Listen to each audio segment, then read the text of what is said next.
name is Bethany Davis, and I chose the 309A Construction and Maintenance Electrical Program at Conestoga College. I'm in my first term of school for this apprenticeship.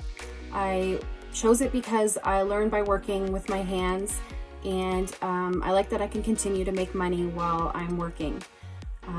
Some of the highlights are working on a bucket truck in my first term.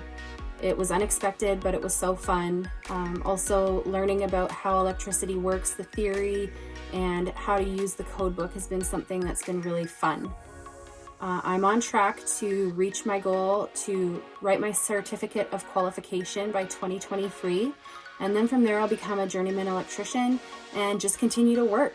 It's been a great career choice so far. It's very rewarding, and the reason that I believe people should consider the trades is because trades aren't going anywhere.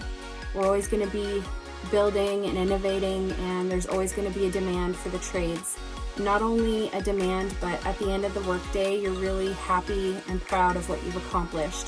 Often I'll point to my children as we're driving by and say, "Mommy installed those," and it's just a really great feeling.